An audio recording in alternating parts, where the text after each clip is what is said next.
ايه رايكم بقى في شويه الشعريه باللبن دي؟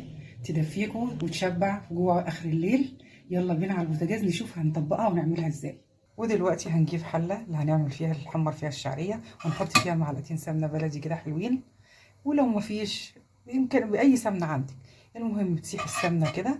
هنجيب الشعريه وتكون نوعها حلو. ده كيس شعريه. طبعا انا مش هحط كله، طبعا ايه عدد الافراد عندك او الكميه اللي هتعمليها. انا هنحط 3/4 الكيس كده، نعمل ل3 افراد. مجرد ما الحله تسخن هوطي النار خالص. وطبعا زي ما علمتكم قبل كده، شعريه مكرونه عايزه تتحمر على نار هاديه جدا عشان كله ياخد نفس اللون. هقعد اقلب فيها وبعدين اوريها لكم بعد كده. شفتوا حبايبي اهي وصلت التحميره كده. ليه؟ عشان كنت موطيه النار عليها جدا، وبالراحه وتصبروا علشان تديكوا الدرجه دي. نار عاليه هتشعوط لكم، تبقى واحده واحده ويبقى محروقه. ماشي. وصلت الدرجه الحلوه دي، اروح جايبه بقى السكر، احط 3 معالق كده كبار. دي هتظبط التحليه، هتخلي ايه التحليه بتاعتها مظبوطه.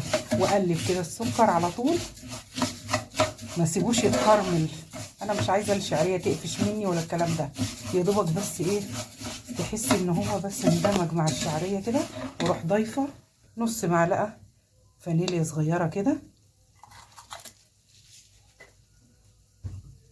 واقلب على السريع زي ما قلت لكم. انا مش عايزه السكر يتكرمل. وانزل بقى بالميه،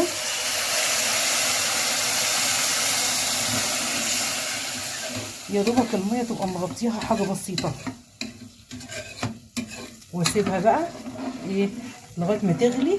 ودلوقتي حبايبي بجيب مج كده واحط نصه لبن، واروح منزله كيس كريم شانتيه.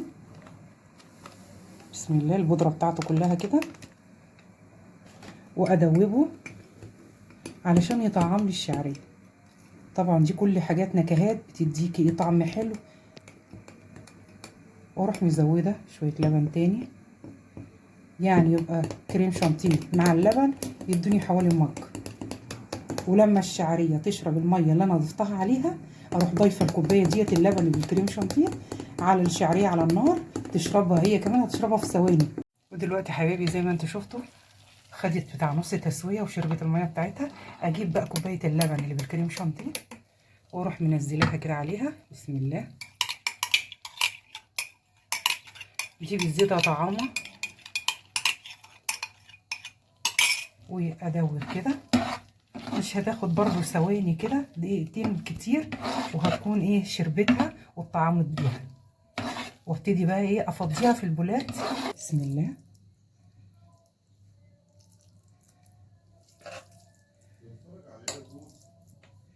ولو تلاحظوا هي مش لازقه في قعر الحله. بص قعر الحله سلسه جدا بس سخنه. هبتدي بقى ايه انزلها كده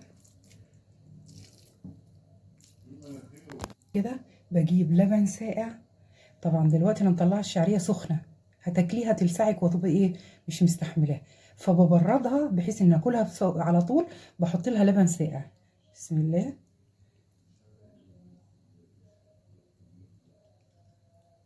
هنا برضه، وهنا البوله الاخيره. يبقى اللبن لازم يكون ساقع، اللي هحطه في النهايه بيساعد على انها تبرد شويه، تبقى دافيه يعني وانت بتاكليها. وما تلسعكيش، وتبقى في منتهى الجمال. تقلبي كده كويس. الصينيه بتاعتها برضو قشطه في معلقه كده في النص، بتزيدها حلاوه ودسامه. اكلات شتويه بتدفي، لو حبيتي تعملي عشاء بالليل كده لو جوعتي بتبقى جميله جدا.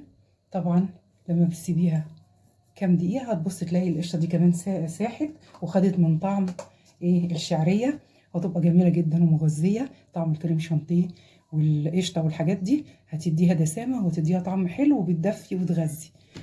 جربوها هتعجبكم جدا. دمتم بصحه وعافيه. السلام عليكم ورحمه الله وبركاته.